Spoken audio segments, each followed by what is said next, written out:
Good morning students. तो बच्चों, आज हम स्टार्ट करेंगे आपका नेक्स्ट चैप्टर और लास्ट चैप्टर केमिस्ट्री का, periodic classification of elements. This chapter is very very important. आप जब भी कोई कम्पिटिटिव एग्ज़ाम वगैरह देते हैं तो आपको इस चैप्टर से क्वेश्चन ज़रूर मिलेंगे पेपर के अंदर। This is the base of chemistry. ये जो चैप्टर है आपके पास बेसिक है केमिस्ट्री का, बिल्कुल आप 11th में भी पढ़ते हैं इस चैप्टर को। इस चैप्टर का यूज़ आप कहीं भी जाएं हर जगह आपको यूज़ मिलेगा इस चैप्टर का। Periodic classification of elements. सबसे पहले आप कोई भी चीज़ लीजिए, अपने डेली रूटीन लाइफ में देखिए, हम किसी भी चीज़ को क्लासीफाई क्यों करते हैं, ग्रुपिंग क्यों करते हैं। आपके पास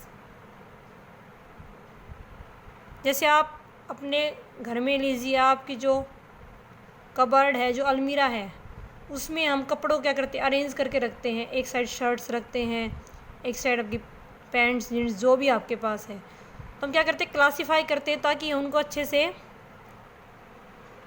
यूज़ कर सके, अच्छे से उनको डेली रूटीन लाइफ में उनको संभाल के रख सके आपके पास। तो वही बात आपके पास periodic classification of elements. Why do we classify elements?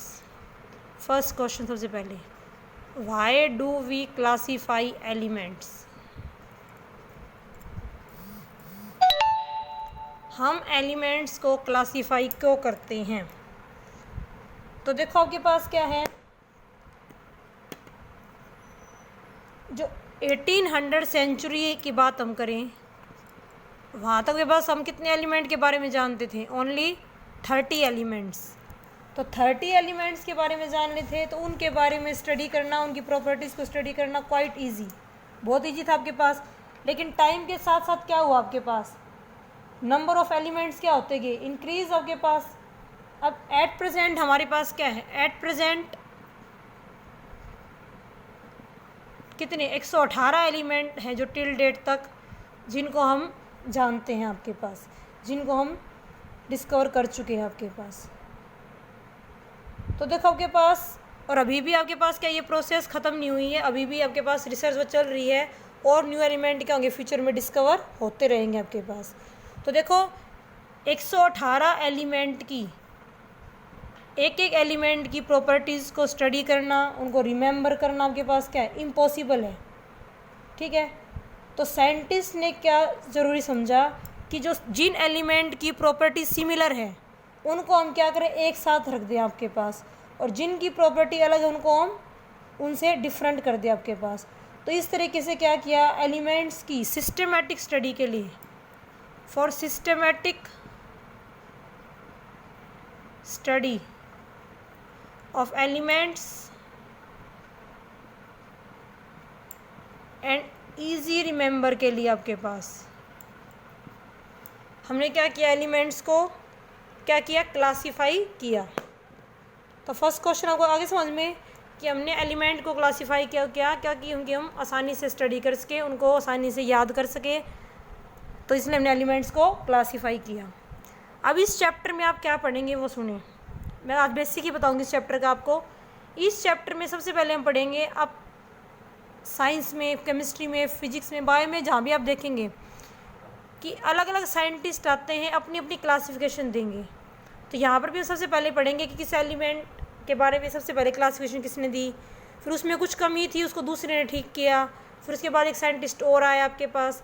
इस तरीके से हमने क्या किया, एलिमेंट्स को क्लासीफाई किया आपके पास। तो सबसे पहले हमने क्या पढ़ना टॉपिक इसमें, कि कौन कौन से अटैम्प्ट्स किए गए एलिमेंट्स को क्लासीफाई करने के लिए। क्लियर आपको, कौन कौन से अटेम्प्ट्स किए गए एलिमेंट्स को क्लासीफाई करने के लिए।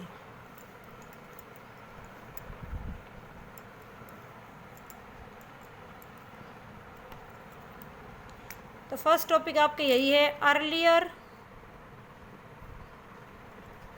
Attempt to classify elements.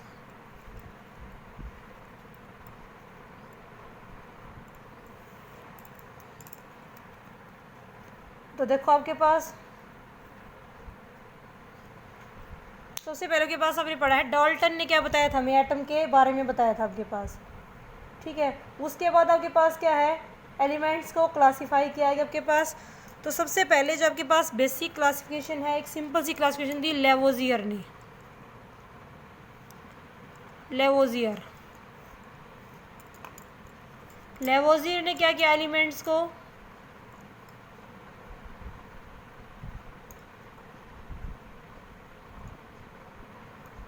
Two groups में डिवाइड किया आपके पास। Very simple classification, metal and non metal, जो आप छोटी क्लासेस से ही पढ़ते आते हैं आपके पास। तो लेवोजियर ने एलिमेंट्स को दो ग्रुप में डिवाइड किया, मेटल्स एंड नॉन मेटल्स। लेकिन ये जो क्लासिफिकेशन थी आपके पास मेटल्स एंड नॉन मेटल्स में डिवाइड करना, आपके पास ये फेल्ड हो गया आपके पास, क्योंकि आपके पास बहुत सारे एलिमेंट्स हैं जो आपके पास क्या हैं, मेटल की प्रॉपर्टी भी शो करते हैं और नॉन मेटल्स की। तो उसने उनको बारे में कोई क्लासिफिकेशन नहीं दी, ना कोई सिस्टमेटिक वे था, ना इसको हम आसानी से याद कर सकते थे। तो this is failed, this classification was discarded. तो सेकंड जो क्लासिफिकेशन है वो हम पढ़ेंगे, important classification, डोबेनियर triads.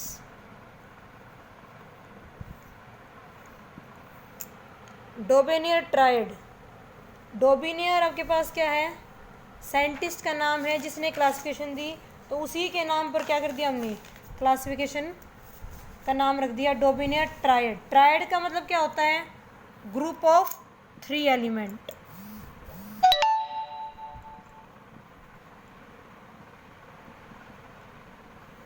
Group of 3 elements.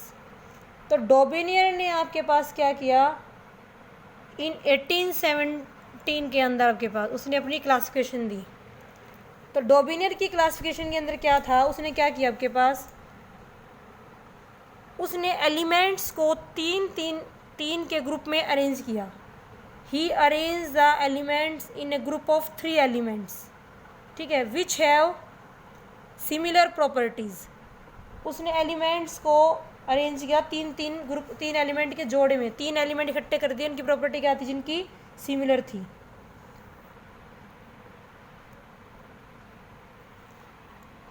He arrange the elements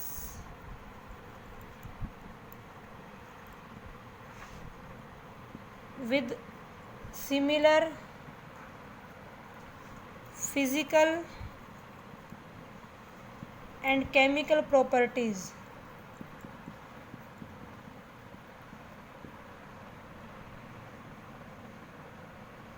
in group of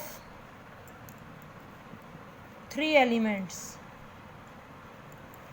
Jin element की प्रॉपर्टी सिमिलर थी उसको इन्होंने क्या किया, 3 एलिमेंट्स के ग्रुप में अरेंज कर दिया आपके पास।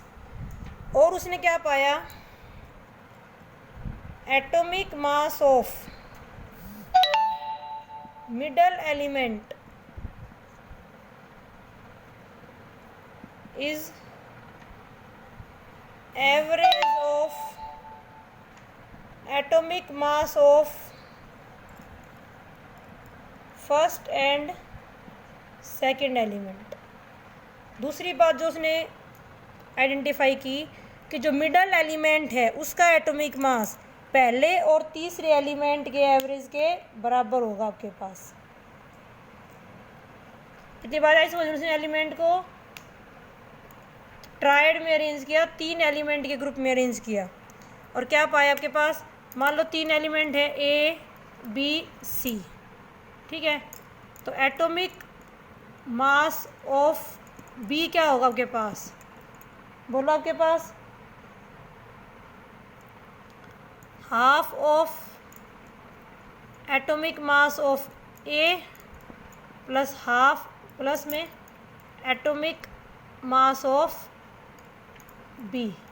इसका एवरेज ऐसे निकालोगे आप, तो मिडल एलिमेंट का जो मास होगा वो पहले और तीसरे एलिमेंट के एवरेज के बराबर आपके, दूसरे के पास ये तीसरा एलिमेंट। तो इस तरीके से उन्हें एलिमेंट को क्या किया, ट्रायड के अंदर क्लासीफाई किया। क्लियर आपको।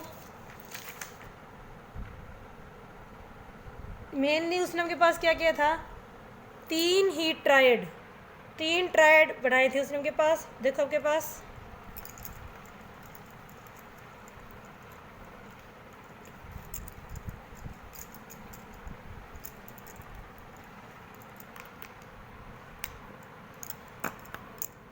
Lithium, sodium, potassium. लिथियम का एटॉमिक मास कितना होता है, एलिमेंट एटॉमिक मास, लिथियम का एटॉमिक मास कितना है 7, सोडियम का 23 और पोटेशियम का कितना है 39। ये आपका फर्स्ट सेकंड थर्ड एलिमेंट, ये इसका फर्स्ट ट्रायड। तो देखो उसने क्या बताया था, मिडल एलिमेंट का जो मास है इसके एवरेज के बराबर होगा। तो सोडियम का एटॉमिक मास कितना होगा 7 + 39/2 46/2 कितना आ रहा है आपके पास 23। तो ये क्या है, इसके एवरेज के बराबर आपके पास मीन, अर्थमेटिक मीन आपके पास। ऐसे इसका सेकंड ट्रायड था आपके पास क्लोरीन, ब्रोमीन, आयोडीन। ये आपके एलिमेंट, क्लोरीन का एटॉमिक मास कितना 35, ब्रोमीन का 80 और ये 127। नियरली इक्वल आएगा, बस ये नहीं कि एग्जैक्ट आएगा आपके पास। तो ब्रोमीन का एटॉमिक मास कितना हो जाएगा आपके पास 35 पहले और तीसरे के एवरेज के बराबर +27 / 2 कितना है 81। तो इसके अप्रॉक्सीमेट क्या है आपके पास इक्वल। ये आपको याद भी करना है कि कौन कौन से ट्रायड थे, एक तो lithium, sodium, potassium, chlorine, bromine, iodine, और तीसरा ट्रायड आपके पास कैल्शियम, स्ट्रोंशियम और बेरियम। ये एलिमेंट आपके पास फर्स्ट सेकंड थर्ड। कैल्शियम का एटॉमिक मास कितना होता है 40, इसका आपके पास 88, इसका 137। तो स्ट्रोंशियम का निकालोगे बीच वाले का आपके पास क्या होगा 40 + 137 / 2 88.5। तो आपसे ऐसे क्वेश्चन पूछ भी सकते हैं, दो एलिमेंट का एटॉमिक मास दे के तीसरे का निकालो आपके पास, तो आपको क्या करना है उसका एवरेज निकाल देना आपके पास। तो ये डॉबिनियर की क्लासिफिकेशन थी, उसने जिन एलिमेंट की प्रॉपर्टी सिमिलर थी जैसे लिथियम, सोडियम, पोटेशियम, उनको तीन एलिमेंट को एक ग्रुप में रखा जिसको ट्रायड बोला उसने। और जो मिडल एलिमेंट का मास था वो पहले और तीसरे के एवरेज के बराबर। दूसरा ट्रायड था क्लोरीन, ब्रोमीन, आयोडीन, और तीसरा था कैल्शियम, स्ट्रोंशियम और बेरियम। क्लियर है। तो ये क्या है डॉबिनियर की क्लासिफिकेशन। इसकी लिमिटेशन क्या थी भाई, ये सिर्फ कुछ ही एलिमेंट को क्या कर पाया क्लासीफाई कर पाया किसके अंदर ट्रायड के अंदर, सभी एलिमेंट को क्लासीफाई नहीं कर पाया आपके पास। तो इसमें आपके पास क्या है इसकी लिमिटेशन आपके पास। और ये जो क्लासिफिकेशन है कुछ एलिमेंट तक ही सीमित है, और जब हमने और एलिमेंट डिस्कवर हुए उनके ऊपर हमने क्या किया ये ट्रायड रूल अप्लाई किया, तो उन पर ये अप्लाई नहीं होता आपके पास। तो ये क्लासिफिकेशन भी क्या होगी आपके पास फेल हो गई थी, डिस्कार्डेड हो गई थी। इसके बाद हम पढ़ेंगे next Newland law of octaves, जो हम नेक्स्ट लेक्चर में पढ़ेंगे। आज के लिए इतना ही। Thank you, have a nice day.